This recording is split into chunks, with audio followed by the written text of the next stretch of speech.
Wednesday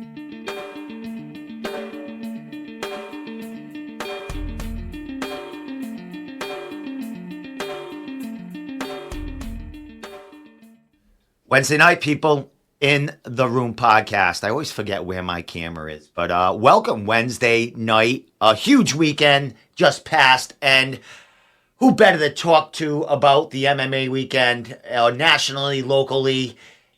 None other than I can't even talk. I smoked a bunch of weed before the show. Jeff Clark. Hello, Steve. Thank you for having me on the podcast. Yeah, and thanks for fucking up my whole introduction, Steve. But you know what I mean, Jeff. We've been like just here for like 10 minutes trying to get this going. We practiced that 4 times. It was fucking horrible, wasn't it? People. At least the template looks good. At least I got you on. I got you in there, man. But Jeff, huge weekend, man. As far as MMA, we had bare knuckle MMA. We had Bellator, I do believe, UFC. We had 2 local cards with Neff and Cage Titans. Man, did you get to watch a little bit of everything? Like, how'd your weekend go as far as getting to see a couple of things that were going on? Yeah, I mean, the drive up to Bangor, I made it there like an hour before the event started, so it was perfect. I sat down, I started working on the article, and, watched the NEF fights. And then as I was driving home, I pulled over twice to watch the co-main and the main event of the UFC. I pulled into like the rest stop on the highway in Maine and just sitting in my car watching 2 guys fight. I don't know if anyone was walking by the window. What's this guy doing? I'm sure you're not the only one, but yeah, it's been done many times. I tend to put it on my dashboard as I drive and just take my chances. But I'm a daredevil. But what'd you think of the UFC card, my man? We'll start with that. I mean, a new champion in another weight class, man. What'd you think about, that co-main and main event there? I thought they were both awesome. I was super excited for Yuri and Alex anyway. And I feel like I knew that's how it was going to go. Like, Yuri fights with his hands down. He's super fun, super exciting, but he fights with his hands down. And Alex is literally one of the best kickboxers ever. He was a double weight champ in Glory Kickboxing, which is like the kickboxing and you know what I mean? So he's I feel like going into a fight with him with your hands down just says bad news all over it. But at one point, Yuri did pop him and push him back, and it was exciting. But I feel like I knew that's how it was going to go. I think Alex is a threat to any 205 division. As we know, the 205 division has been a mess since John Jones left. It literally hasn't had a real champ in like a year or 2. Everyone keeps getting injured and dropping the title. But yeah, I think Alex will stay up there a long time. I thought it was super cheesy. He called out Izzy. Like, dude, knock out another 205er. Claim your 205 right. Make Izzy chase you. Yeah, that tells you that he's still not over that loss, and Izzy got some space in his head right now. But yeah, I guess. So when he called out Izzy, was it to come up to 205 to fight him, or was it to get another fight at 185? Yeah, he even said, like, I'm not going to make you fight 3 fights like you made me. Because remember, Izzy said something in the beginning like, oh, he has to prove himself. He's got to fight at least 3 times before I fight him.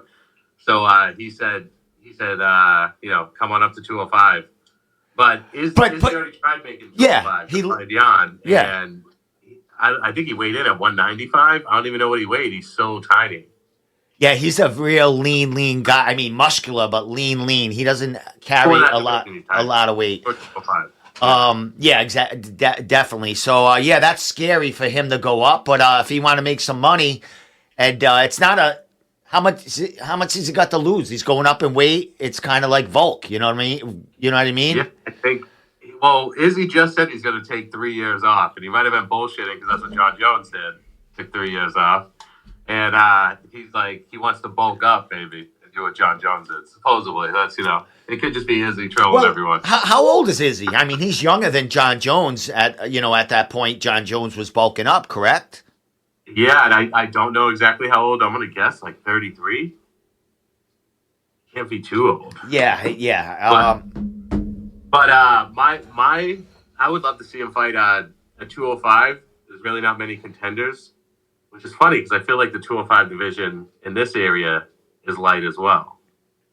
But in the UFC, it is like, who's the next contender? Anthony Smith? Yeah. Maybe, but would that get anyone excited? I think Johnny Walker would be awesome. I think Johnny Walker won that last fight. He got illegally kneed, and they called it a no contest instead of a DQ. So if Johnny Walker wins that, he's fighting for the title. And I think him throwing flying knees at Alex would be amazing. Yeah, that'd be a cool fight. That definitely would be a great, great fight right there. Yeah, and Johnny Walker, as we know, I don't think he was going to fight. I think he just fucked up. He thought he was in the desert. You know what I mean? It's like the doctor sucked. That doctor fucker was a douchebag. Yeah, I mean, if he was in Brazil, would he just said, like, I'm in the jungle? Like, but did he think that was the answer? Like, I mean, come on, you're in a fight, man. I can't even remember Abu Dhabi. I can never fucking remember that. Yeah, you know what I mean? Yeah. What's he gonna name the province they're in? It's like you got to be. And then other than that, the main event. I mean, I lost all my parlays. I thought Sergey Pavlov, which I think Tom Aspinall is one of the most talented heavyweights there is, but. Sergey's on a 6-fight win streak, knocking everyone out in the first round. How do you pick against that guy? And it took him a minute and 9 seconds. Yeah, a minute and 9 seconds. All right, let's put it this way: if they fought 10 times, how do you think it would go? Same, minute and 9 seconds. I go 50-50 after seeing that. Before that, I would have said 9 out of 10 go to Sergey. But yeah, I didn't know this as well. Like I didn't look into Tom Aspinall enough. But I guess he was a pro boxer who went into MMA. I did not know that. So I'm thinking, Sergey's just going to charge at him with these flying hammers, and Tom just juked him and dropped him. It was amazing. Yeah, it was good. It was a good, you know what I mean? It's a good story. His dad, all that stuff going on. It's cool when a new guy gets the limelight and gets the light, because that, they really focus on that person and they get their dues. And you learn a lot of the backstories and little things coming up. So they're really going to focus on him now, getting him in, in the limelight, a little background of him and stuff.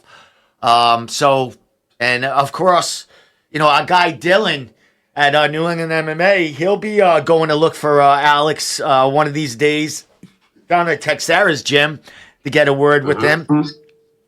He's killing it in Connecticut and Central Mass, getting some interviews with some big people that way. So I'm sure Dylan's going to be all over that gym coming soon. Yeah, Dylan was crushing it with interviews down there.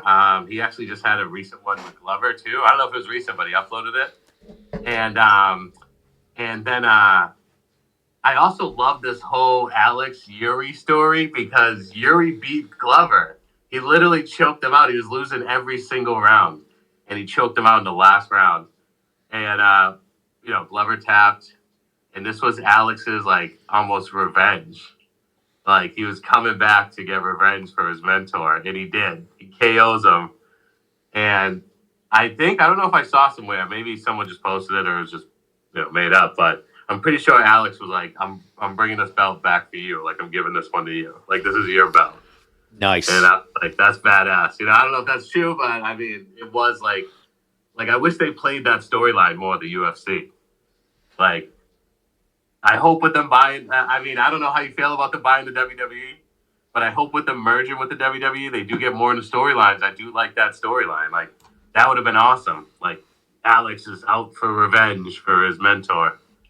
That's awesome, man. That's a great story. I'm sure they're gonna do something with that. If the UFC doesn't, ESPN MMA, all that stuff, they make up cool stuff, memes and little stories. And I'm sure Alex will be all over the internet and showing Glover and all that cool stuff over there, man. Another fight before we move on is Mackenzie Dern against Jessica Andre, man. That was a fucking Wow, I didn't expect that fight. I thought, more grappling and but Mackenzie, she wanted she said she got out of her game and got suckered into kind of a slugfest there, and she didn't do well in that. No, I don't know what that was. I mean, she's a jujitsu master. Use what you have. Like, yeah, I don't know what that was. She just came out and started swinging everywhere, and she doesn't really knock people out. So, and Jessica does. Jessica knocks a lot of people down or out. She has a lot of power. So, yeah, that was rough. And Mackenzie Dern's awesome. Her story's awesome too. The whole dad being a jiu-jitsu coach and all that. But like, I feel like every time she's right there, she gets knocked down. Like, I swear, like 3 years ago, they were almost going to give her a title shot. Yeah. If she won that, she's getting a title shot. Yeah, I mean, she's going through a lot, and she's still going. I remember seeing the pre-fight interviews leading up, and she was speaking about how this fight is paying for her husband, is paying her marital support or something to her husband. It's helping pay it. So she's basically fighting to support her husband. And that's bizarre how that's on the other foot there, man. I mean, he has to keep up that lifestyle.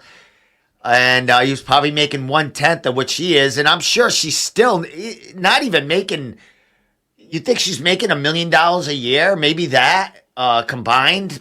Maybe, but take away. Maybe if she gets good sponsorships, yeah. But I doubt it. Like, I don't know how much she makes a fight, but I'm going to guess she's, I don't know. I don't even want to throw a number out there, but I'm going to guess like 100. She can't be like much more than that. Yeah. And then you got to cut that in half and, all that, Coaches, managers, gyms, everything. So like, what's wild is Jessica Andrade also said she's going through a divorce, and this also helps pay for her money. So they were both fighting, saying that this was helping to pay for their friggin' divorce. Maybe they should get together. Maybe they should. They'll have a full paycheck again. But yeah, UFC crushed it as always. Super excited for the next pay-per-view. You were talking about you're going to do a fight companion that night. Yeah, I'm thinking about it. What did I say? 296. There's a bunch of fight nights and everything in between.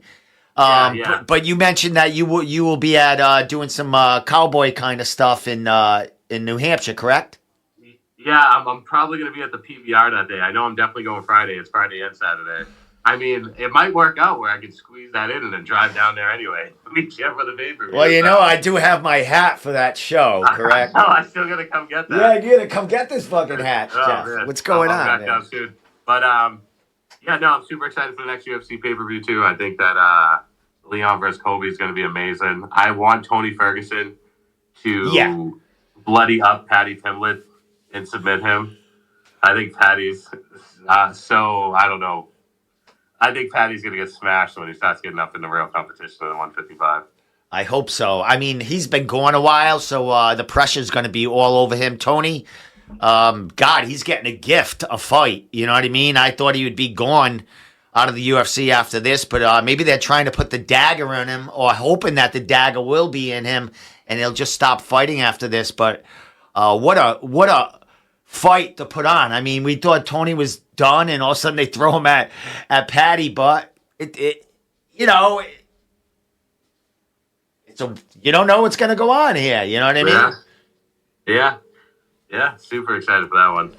Well, my man, let's move on. I don't know much about Bellator. There was a couple of Bellator fighters that when I put up that we were going to be talking about national MMA on my Instagram stories, they were like all over it. I was like, who are these guys? But I'll show you later on. We don't know much about Bellator. We're going to move to local MMA right now. No, we're not. We are going to move to national bare knuckle MMA, but a couple of local fighters from New England did fight on it Friday night. Gamebred MMA, George Masvidal. Jeff, man, that was a good card, fun. A lot of little mishaps in that card as far as reffing and stretcher use. But what'd you think about that card overall, man? Something different and, kind of cool to see people get bloodied up.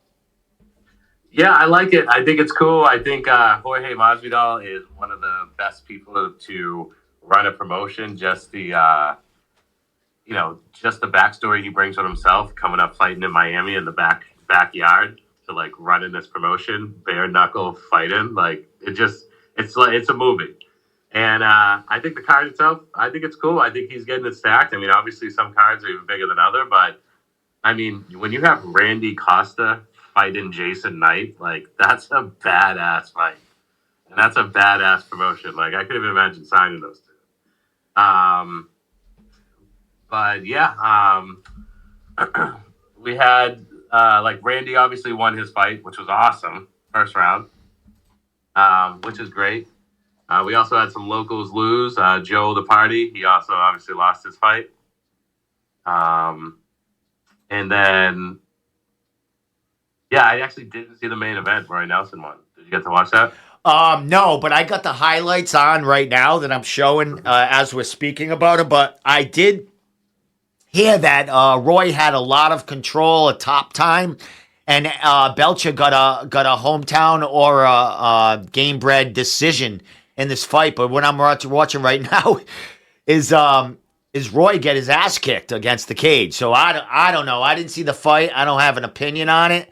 But I just heard Roy had a lot of control, a lot of top pressure, which is going on right now as we're watching. So, and I don't know. But they were really high on Belcher and Belcher fighting. I forgot who they had in line for him next. Wasn't he like a middleweight? Yeah, and yes, in the UFC he was. I believe he was middleweight. He could have even been welterweight when he started. Yeah, I remember him being way smaller, going to fight Roy Nelson. Like, you figured he'd have the cardio on his side. Yeah, it was. Once you're out of the UFC, man, you could take as much HGH, as much juice as you want, man. You could go to heavyweight pretty fucking quick. Yeah, true. You know what I mean? It's like, so I'm showing some pictures right now. It's going through all this bullshit, but Randy Costa and Knight did get fight of the night. Okay. So they made some money there. Both of them, great fight. Happy for Randy Costa with that knockout. I'm showing Knight's face right now. Now, he had a lot of stitches, a lot of broken teeth. Man, it's no joke, that show. No, it's very tough. I don't know if you saw the bare knuckle fight between Mike Perry and Luke Rockhold. He like rearranged Rockhold's teeth. He was like, I'm done. Like, it's scary, man. It's tough, but on that note, super exciting year for Randy Costa. You know, after having a rough run in the UFC, literally he fought in June, had a round one TKO, 58 seconds. He was supposed to fight recently as well, Johnny Campbell, which would have been awesome. And then obviously he just fought Jason Knight in a round one victory. You got 2 round one victories, and what a year for him. What a 2023 for Randy Costa. As you're speaking right now, I'm showing the end of his fight when he just put him on his ass after knocking some teeth out, or, a few more teeth.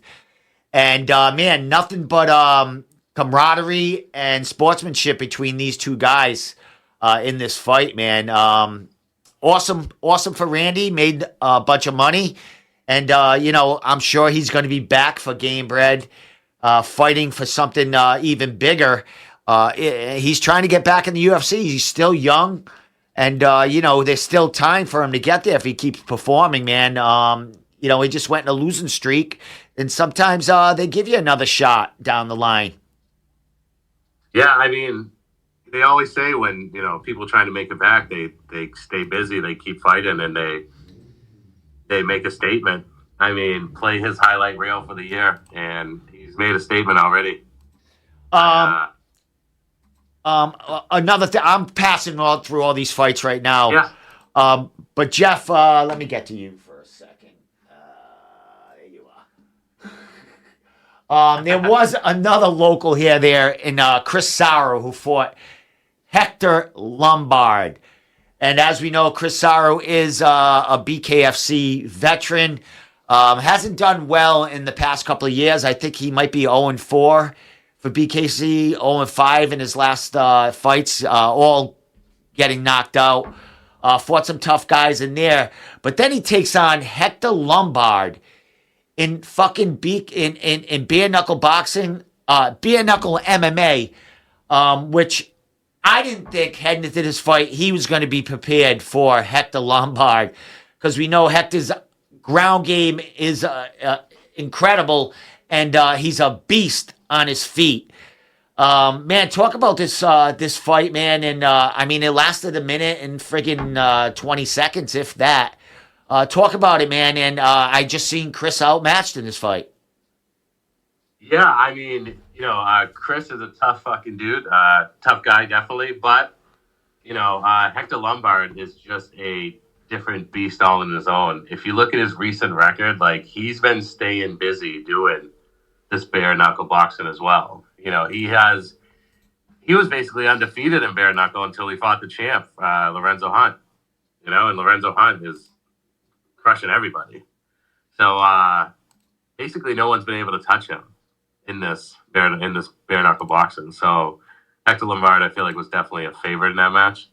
And like you said, it only lasted a minute. We didn't get to see as much. Hector Lombard does what he does. He got him down. On the Tapology report, it says tap out to punches from back mount.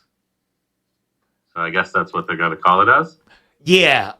Basically, he tapped out to strikes. Yeah. And there was controversy in the beginning of, I mean, there was no beginning, no controversy in the beginning. I mean, when they made the announcement of who won the fight, Hector got a DQ for illegal blows to the back of the head. And I was watching it live, and I was along with the commentators. I didn't see one punch that really hit flush to the back of the head where or the back of the neck where the ref would call it. Chris gave up his back real quick. He got flattened out. He was flat. He had his hands up like this, and Hector was just cranking him and hitting him on the side of the head on the the gloves. And Chris tapped, and Hector got off him, and that's when the ref called it, and then they DQ'd him. So I didn't know how the ref didn't call it or warn him at all, or even give or call the fight himself. It took Chris tapping out for the fight to get called off. Yeah, that's weird. I feel like the ref would have jumped in soon anyway. So he was caught. He was in a very bad position. So yeah, yeah. Hector Lombard, I mean, is a scary night out for anybody. But yeah. All right, my man. Let's get to Neff, because you were there. Let's talk about it, man. You went to Bangor. You said that was what, like 2.5 hours from you? Yeah. It's about 2.5 with no traffic. 3 if there is. But I feel like when Neff does go to Bangor, like, they own that area. Like, everybody comes out. That place is packed. Like, not only all the seats are sold, but I mean, people are standing from wall to wall, ready for the action. And it was really cool because it was Veterans Day. They had some things going on. Like, they had some veterans there. They had some of the fighters. Shoot, I should have had this ready. Some of the fighters were raising money, and they were able to. I think, was it Ed Davis? Who was it? Somebody was able to get like 20 veterans there. Oh no, no idea. But I should have written down. But yeah, no, everyone there was doing some big things for the veterans. But the fights were awesome. Were you watching them? Oh yeah, you were. You were messaging on the group, right? Yeah. I was just listening to all your guys and watching the Travis's play-by-play, watching all your videos and highlights. Which man, you did a great job getting some real good fucking clips out there, man. New England MMA was firing on all cylinders Saturday night with Travis at Cage Titans and you at Neff. You did your play by play was doing a lot of the video work, which is great, man. It made the fighters happy, so good for you guys, man. Yeah, Travis is definitely the best, hands down, at capturing the moment in the play-by-play. And I feel like, I'm definitely getting better at that, but I love capturing the videos. And I feel like I just always sit in a good spot when they put me in NEF. They're Kira Innocente. I can never pronounce the last name right, so sorry, but she got the finish right in front of me. Those where she is on her back and she flattens her out and starts throwing down the ground and pound. That was awesome. I feel like that Ed Davis video got almost 10,000 views on our Facebook right now. And I feel like the fights just all delivered. A lot of first round finishes. A lot. I'm gonna go to New England MMA's page because Neff doesn't have much of. Oh, actually, it's not on Instagram. Why am I going here? I got to go to Facebook to get that stuff. Yeah, it's on New England MMA. New England MMA's Facebook. All those pages. I forgot. Jeff, you don't have access to the Instagram to post that shit. I've tried logging on a million times. Lars has even used my phone and logged in, and it just won't let me on your Instagram. Jesus, so yeah, criminals. On that note, NEF does have some really cool stuff on Facebook as well. Yeah, they have a lot. They have a lot of highlights, but on their Instagram, all they have is interviews, man. Yeah, so yeah. I wish they, Yeah, the Ed Davis video, I feel like when I zoomed in right through the fence and got the tap, that was such a sick video. Yeah. He twisted his back around towards us. But as far as the fights, I mean, the biggest winners, I think Nate White is just a superstar. I think he is just delivering every single time. And, Nate the Mute on the way. Did I not call that fight? What was I, about 10, 12, 15 seconds off from that fight? Where did it go? Yeah, you called it. You said a minute in. That's basically all it took. It was very quick. And Cody is a formidable opponent, and Nate just walks through him. But he walks through almost everybody, dude. Nate is a scary dude. So, yeah, anytime he fights, you got to be there. And then the fight I mentioned, Kira Innocente, she beat Lindsay Valentine. And the crowd was definitely behind her. If you saw the video, I zoomed around, people were chanting her name when she was coming out. It was great. I mean, Miles Emery too. He gets a submission. I would have never thought that, but he just shows that he can finish the fight wherever it goes. Yeah, I'm gonna while you're talking, I'm gonna show some. I got the Facebook. I got your Facebook up now from New England MMA, so I'm gonna show some of that stuff of the fights while you're talking about it. But Glory Watson, another victory. This time a decision victory. Usually she's knocking people out, but talking about a good opponent, she had a very, very well seasoned opponent that was in there with her.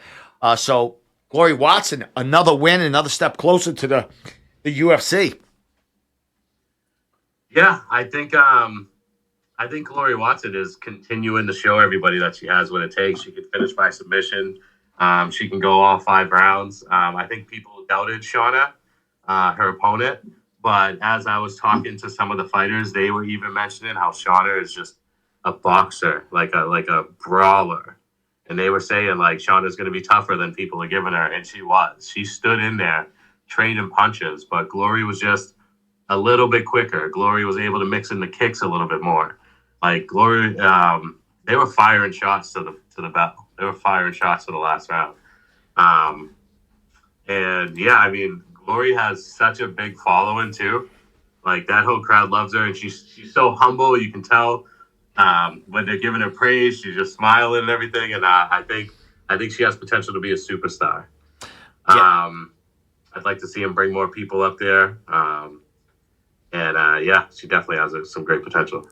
Well, beside that fight and maybe two more, most were first round finishes, man. Real quick finishes. One thing we know about Neff, they get done early, which I do kind of like because you get to get out of there, have a beer. You're not driving home too late. But the card fly by for you, Jeff, out in Bangor. Yeah, those cards always fly by, and I think the fighters just go all out when they fight at NEF, and they're just trying to finish it. And we get a lot of first round finishes from some really good fights. Now, on that note, they also don't ever take a break. Never. I've been to a lot of promotions where there's almost too long of breaks, like 40-minute breaks in between fights almost. Long intros, stuff like that. Realistically, once the fighter's out the cage, the next guy's music is playing. And they're rolling right through them, which is good because, it's not a 10-hour thing. But yeah, wild amount of first-round finishes. Ryan Sanders, third round finish there, man. He went, a little longer than that first round, but he did call a finish in that fight, man. He didn't fight no bum, man. He fight Sage Philippe. How was that fight, man, watching cage side? I loved it. It was awesome. It was actually one of the ones where I stopped looking at my phone and I was just holding the phone for the video, but watching and enjoying the fight because it was good. Those guys were going at it. Sage is he's an animal. He's tough, dude. He's really tough, and he was bringing it. He was firing shots. Ryan he's just great at what he does. He really is. He figures out the game plan. If it's not working, he'll switch his game plan. Or he'll just go in and brawl with you and just make it ugly. And I think that's what he did at the end of this. He just said, I'm going to go in there and just brawl. And it was really cool. It was cool to see Ryan do what he does. As we know, he's like a superstar up that area as well. And realistically, if you look at his last fights, he's only lost 2 in his last 2, 4, 6, 8, 10, 12, 14. He's 14-2, I think, in his last 16 fights. And he's crushing. Who did he lost to Piesma, and who else did he lose to? John Manley at Ammo Fight League back in 2018. Christ. So 18 before Piesma. All right, so we'll talk about possible matchups. When we go on, we're not going to be too much longer, but that card also there was another. Knockout, 7 seconds. Darren Mima, and I called that fight. That kid that he fought was one pro fight in, if that, or making his pro debut. I'm pretty sure he's making his pro debut, and he was 38 years old, which is a little. More props to him. I'm 37. Yeah, 37 right now, and I wouldn't get in the cage. I feel like I'm a little too old and slow for that. But props to him for stepping in there because anyone who steps in there, you're a badass, you're a warrior. But the guy he fought, Darren Mima, is 11-9 or 11-8. Has all kinds of boxing fights and pro fights. And he fought a badass dude. I don't know how the commission lets that go, especially a pro debut. Listen. At this, I'm the Room podcast now. I could just that fight shouldn't have went on in my eyes. Why? It's just you could have fought me. It would have got the same result. You know what I mean? I think I would have lasted 7.5 seconds. Maybe. You know what I mean? Fuck. What's fucking wrong with you people out there? It was an interesting matchup, and but yeah, I think Mima just impressed. He came out with one thing on his mind, and he got it done. What did he hit him? What did he hit him with to knock him out? I got to rewatch it, but I'm pretty sure it was just overhead right or right. A jabbed him. But yeah, he came rushing him with punches, got him against the cage, dropped him down, started firing down shots, and it was over. And it was literally over. It was over quick, and they walked out. But yeah. I would like to see if Dustin wants to give it another shot. I know that was his first fight. I'd like to see him against somebody with more of a record like his next time. Maybe he does, a little better as well. I think he's had some matchups that just fell through in the past, maybe locally good ones. He's fought locally and done incredibly locally. Yeah, I mean, you can't fight you can't. I don't even care. It's kind of a tune-up fight coming back from so long, regionally. But you can't tune up against a kid that's fucking, coming off the street, turning pro. Yeah, that's tough. That's tough. On that note, I do want to mention just a few more names, like Fred Lair, who won. He won in only 26 seconds, which was awesome. Ed Davis, obviously, is my most viewed video on Facebook right now on the thing. His submission was awesome, and that whole fight's really up there where, they're both firing shots in the beginning. And Ed Davis is kind of known anyway. He's had a very exciting amateur career. People like Ed Davis, and he did just fight recently in the PFL. Didn't go his way, but, I mean, you can tell he's ready. He's ready for some more. So I'm excited to see him back. I also want to throw out Anthony Vastas now on a 2-fight win streak. So that's pretty cool. And his inverted triangle was badass. Yeah, he fights out of Connor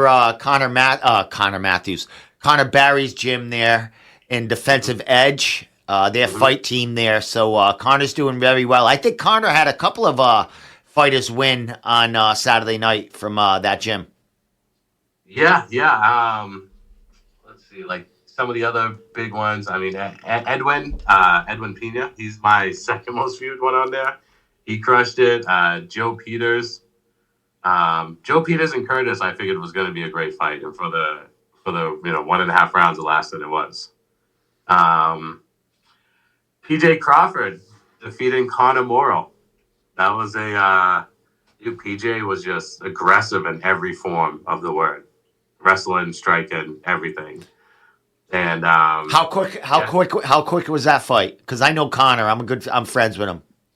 I know. I actually got the privilege to hang out with Connor after Cage Titans for a little bit last time. Yeah. So he's a good dude. I like him. And in this fight, it was tough. Just not to get to talk to him last time, but it's lasted about 2 minutes.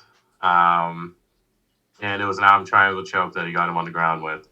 All right. And yeah, it's he'll be back in there. He'll be back. That kid loves to fight. I mean, he'll be back in there, man. Win or lose, man.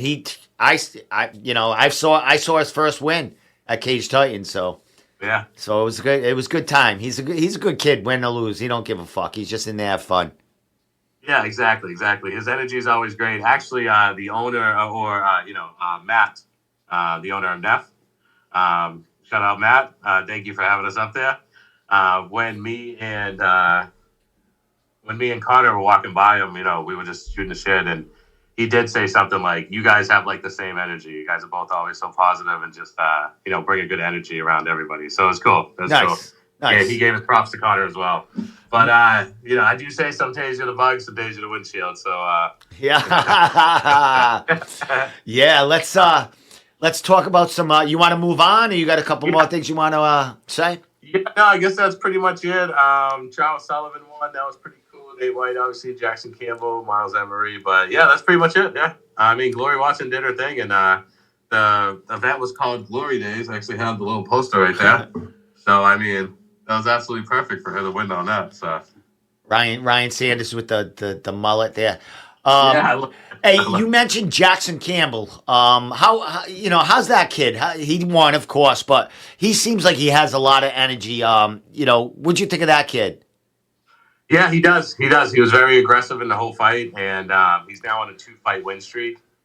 He won his first fight by rear naked choke. He won this one with punches, and both of these fights have happened this year. So just someone new on the scene that I think is kind of definitely cause some attention for the next 6 months. We'll see. Excellent, man. Yeah, I see him on social media, and he's a happy kid to beat up people in there. So I like seeing that energy out of these young kids. So kudos to you, kid, man, and kudos to all the Neff fighters, man, for putting it on. And great job on Saturday night, Jeff. I was watching all your clips. I was like, it's like I didn't have to really read anything. I'm like, all right, that's who won. Or, you were given, updates of little things there, man. It was really cool to watch.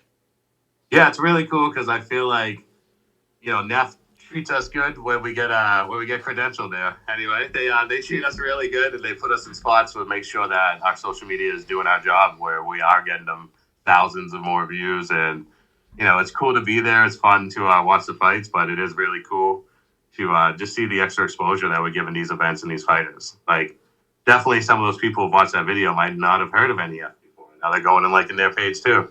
So yeah, thanks Matt, thanks Nick, everyone at NEF, and we'll be at the next one in Bangor too. I'll be up there. Excellent. Is that where the next card is going to be? Have they announced the next card? No, I don't think that's where the next one is. February is the next one. I don't have that in front of me. I probably should. All right, no worries. But yeah, it'll be like first of the year, that's for sure. But yeah, they'll be. I would imagine they'll be coming back to Portland or somewhere kind of central, so you don't have to drive 17 hours into Maine to get there. Yeah, I love Portland. Have you been to Portland before? Oh yeah, a few times. Okay. Yeah, I like it. I have a good time there. Yeah, Portland's fun. Yeah. Yeah, how about Cage Titans? You want to move on to that? Yeah, we're going to move to Cage Titans. You did not attend because, of course, you were like, Canada, on the fucking line of Canada there. But Travis did go to Cage Titans solo, and he did play-by-play, which I checked in on that back and forth between you and UFC. And I was watching a band at the same time, so I was flying everywhere Saturday night, man. But Cage Titans, they never disappoint, man. Well, let's talk about some of that thing. I know, have a bunch of shit on Instagram, so we're gonna jump over there and talk a little bit about Cage Titans. But man, what stands out to you about that card as far as after all said and done, you got to look at some of the clips, you read the play-by-play. What stands out for you about that card? I think two things. Number one, Joe Giannetti. I can't believe the way he finished Pat Casey. I really thought Pat Casey was going to give him a long run for his money. And a jumping head kick, karate style, that's pretty badass to come back and do that to somebody as tough as Pat Casey. And after coming off a loss in the 155 division, just stepping back in pretty quickly. There's something to be said for that, though. Maybe stepping back in, you don't beat up your body as much with not having a training camp. Like a Tom Aspinall, he did the same thing. So, yeah, congrats to Joe. I think that was awesome. We'll talk about that again in a minute. But the second thing that stood out to me was Muse and Aaron Hughes. Jerry Muse winning that match. And that was a very highly anticipated one that I think was the people's main event. And, yeah, Jerry Muse wins. And I was literally looking at the top 10 in the area today and trying to think of who the hell I would like to see him fight next. Jerry Muse, as you're speaking right now, he's I got Cage Titans Instagram going right now, and Jerry's giving his victory speech right here. But we're gonna flash through Aaron Trussell. He had a great fight himself. Sean Schubert comes back to Cage Titans with the small gloves Muay Thai, and he gets a knockout there and dazzles and explodes the crowd through the Memorial Hall roof, man. Good for that kid. Yeah, whenever he fights, it's all out action. So put some small gloves Muay Thai on him. It was guaranteed to be a banger. And he retired also from professional fighting. So, or Muay Thai, you never know. Yeah. But yeah, he retired, focusing on building Muay Thai in New England, which Sean is well on his way to doing. And we just showed the switch kick from Joe Giannetti to end the fight in the second round against Pat Casey. And, that was definitely something Joe studied in Pat's, in Pat's video. You know what I mean? He goes, and that first round, I'm sure he got a lot of intel into that fight. And, I think a lot of those big punches that Pat threw, ducking his head, I think Joe just timed one of them and caught him. Yeah. Joe shows again that his striking is great. I mean, striking has always been his game. He's always had that kind of long karate style bounce around the ring and he's around the cage, and he's looking for that sniper shot. And that, I mean, we talked about highlight reels earlier. Like that's going to be a highlight reel for him. That's going to be in his reel. That is wild. Speaking of highlight reels and finishes, Casey Norton finishes Joe Poirier easily at Cage Titans, man. Did you see that coming? What were you thinking about that flyweight fight, man?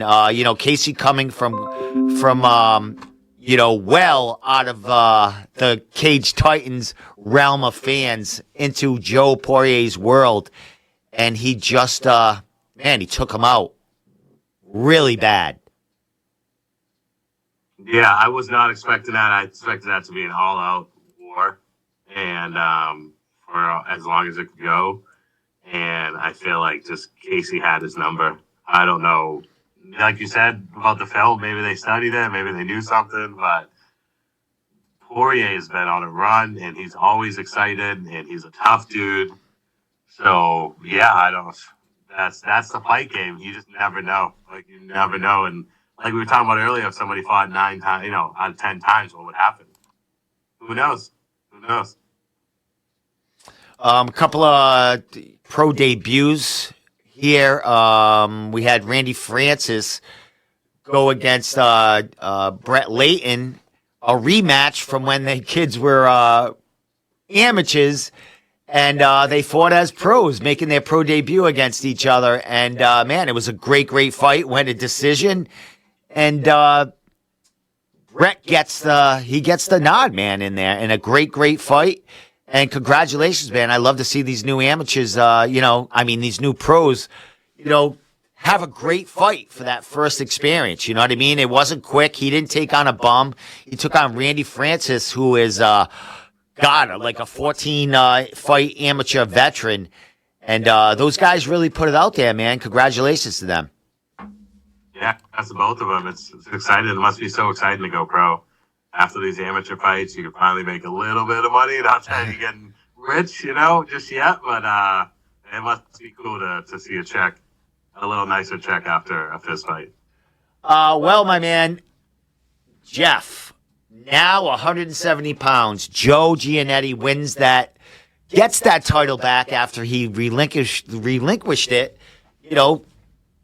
Fight falls through, put that belt back up for Joe to capture, and he captures it. Who do you think he fights next? I mean, could it be Ryan Sanders from Neff?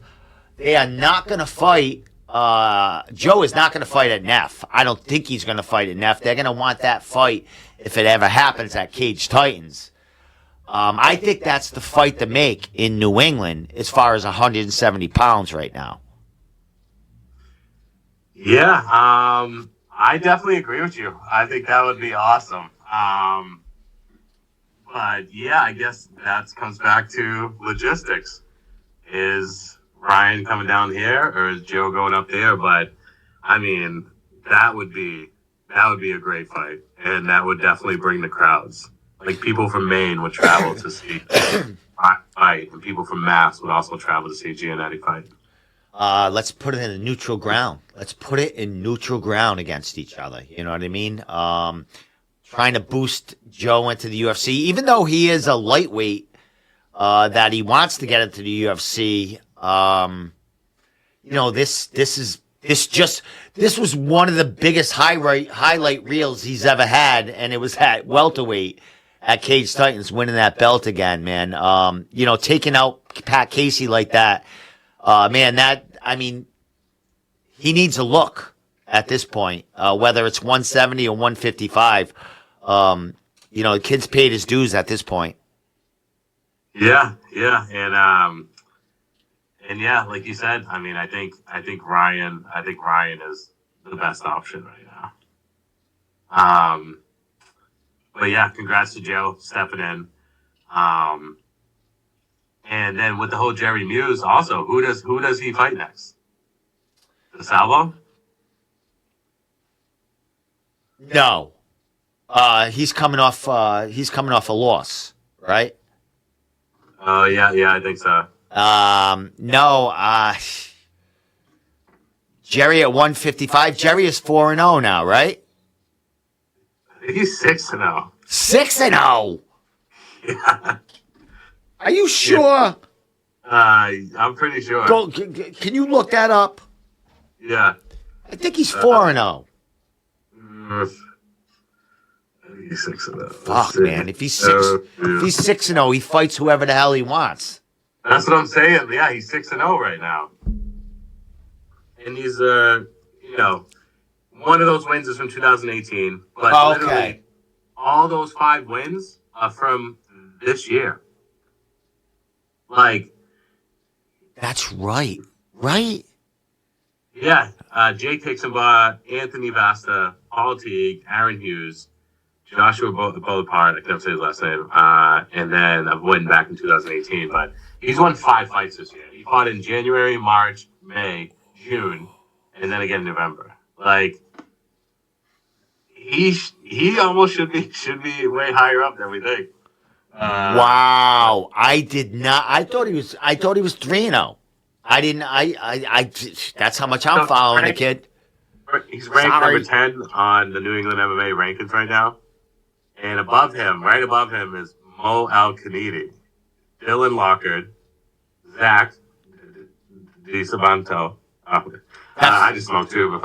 Yeah, I butcher his name every time. Don't worry about it.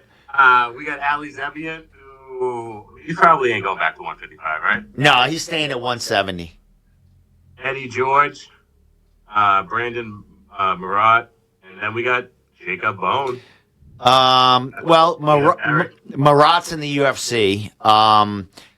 Peter Barrett trains at City Tong. He's out, so he won't fight Muse. I feel like Mo and Muse are just 2 totally different fighters. That's a totally different styles right there. You got jiu-jitsu against Striker there. But, I mean, Mo's good on the ground, but he's not Jerry good on the ground. Twister good on the ground, you know what I mean? So, does he even, I want him to fight local, or do they fly somebody up? Or does he fight? Well, if they fly someone from Jerry, Okay,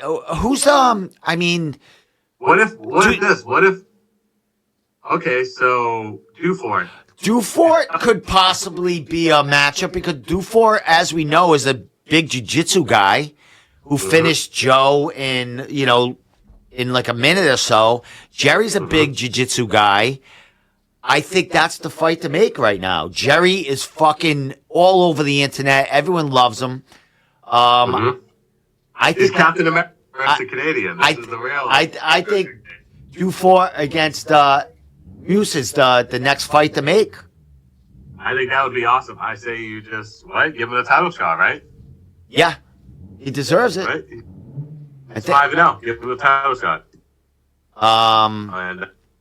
Is it too much too soon? I don't know, but give the kid a real challenge, man. He wins that fight, man. Does him and Jacob Bone fight for the vacant title? If Dufort come back? Well, no. Dufort's enjoying carrying that fucking Cage Titans title, man. Okay. He's not giving that up anytime soon. So he's holding that title until he gets signed by somebody, a major organization. So Dufort will come back for that title fight. And I think Jerry is the fight to make because Jerry is Cage Titans gold right now. And Dufort, as we know, was loved leaving Cage Titans. Even though Joe Giannetti is loved by Cage Titans fans, Dufort did no harm in winning that title. He's a good representative to have that title. That's a great fight right there. Even though, Dufort's got twice as many fights, it's still a fight, man. It's still a fucking great fight. That would be the best fight to make in 2024 for their first card, I believe. I think that would be awesome. I think you get Dufort back here. You have the 5-0 2023 Jerry Muse going there, Captain America style, versus the Canadian. I think that would be great. And then Dufort, he could just say he's coming for all the Cage Titans pros. He could start that. He's coming to kill the Captain America. You know what I mean? He's coming to, you know what I mean? Is there any superheroes from Canada other than George St. Pierre? I think you just pay to bring George St. Pierre here.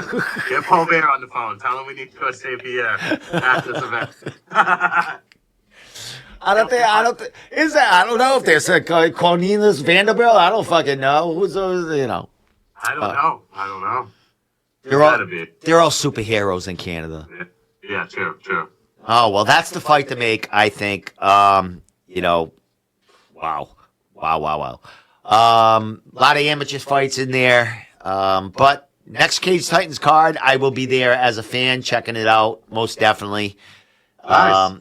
Definitely, I'll be hanging out. I'll be front row or around. I'll be with some of those heavy drinkers just sitting in the front row, getting bombed. Yeah, stacking up the bottles. Yes, stacking them up around, stacking up them $14 cans, them $14 beers, all over Cage Titans. We're gonna get your face on one of those cans. They're not gonna put my face on one of those cans unless there's a fucking unless there's a bullseye on it. Hey, what about? All right. We'll leave off on this. What about the dude that got the fever? They had his fucking his face on the can. He never even made the fight against Mitch Raposo.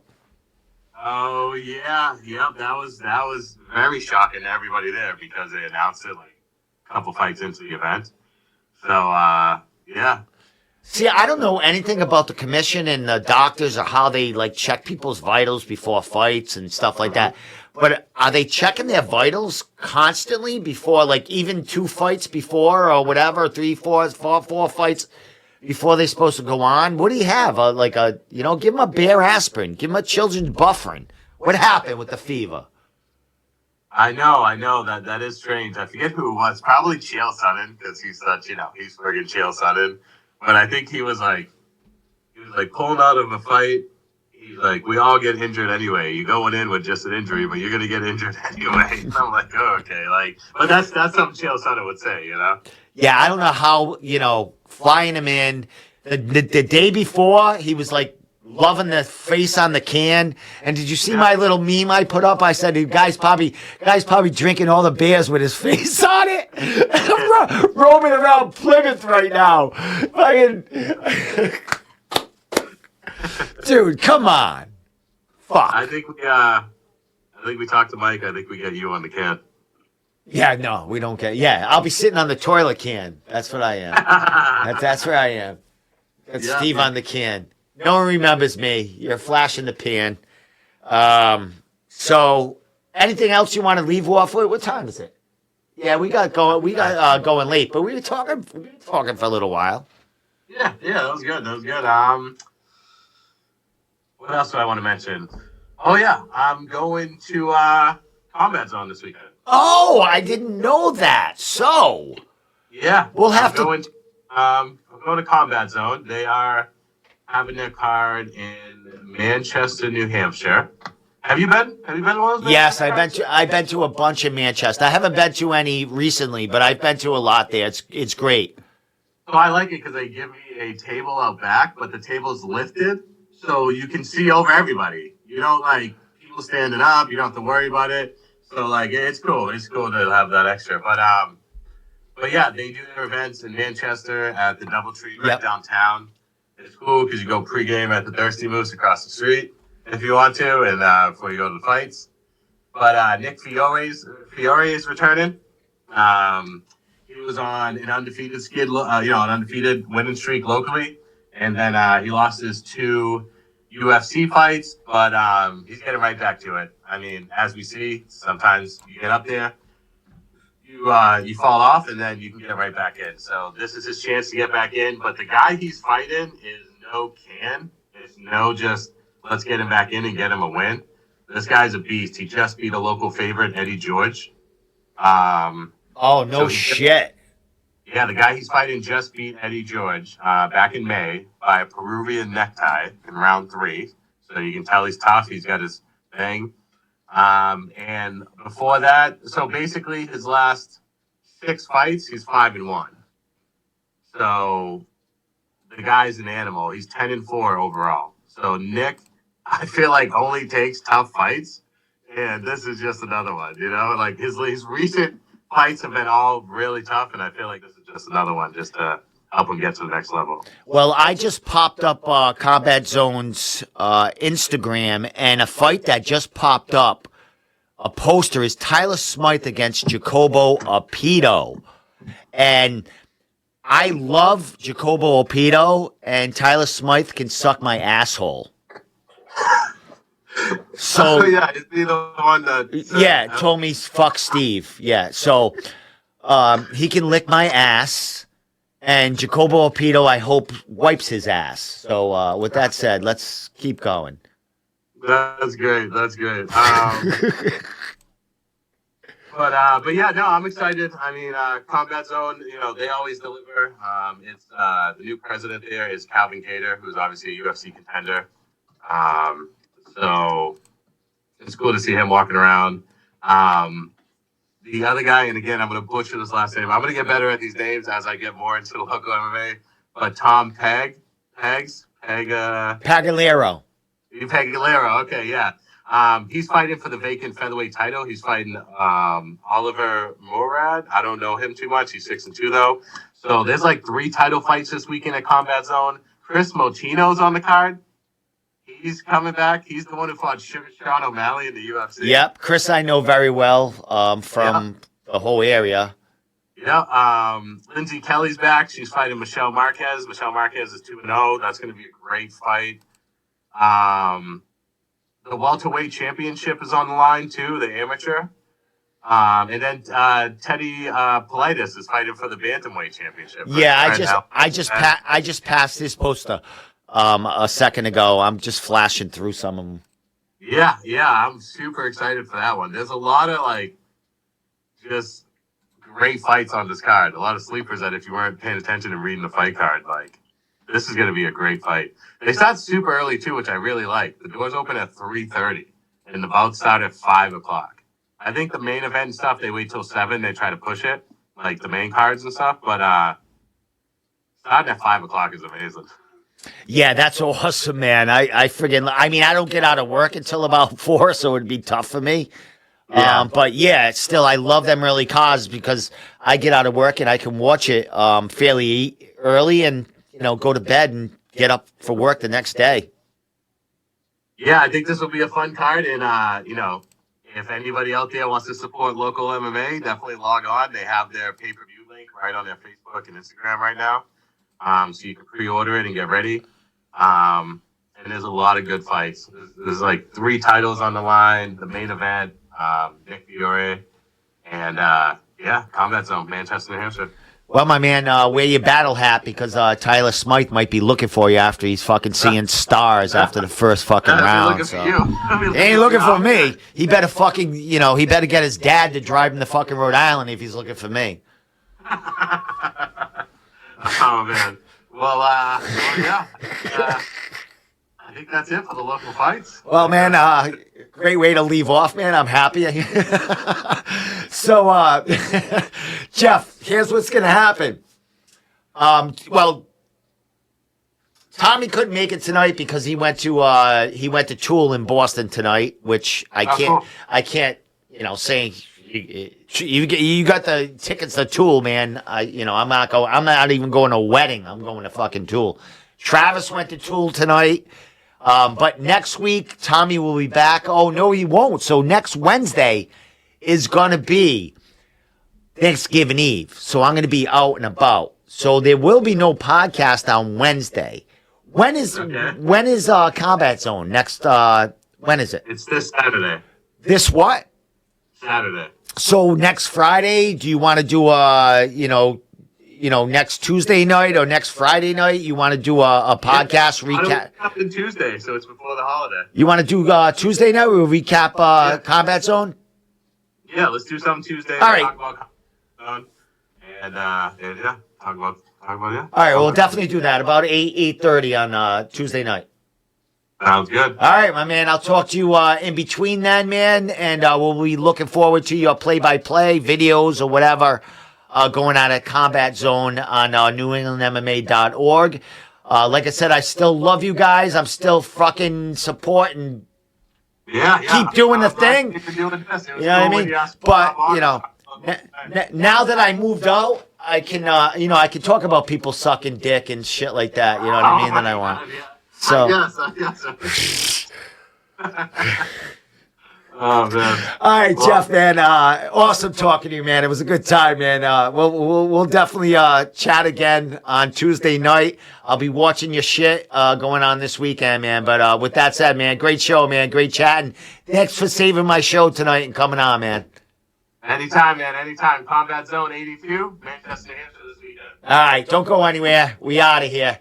Check us out everywhere. The Room Podcast. We're floating everywhere. With that said, Jeff fucking...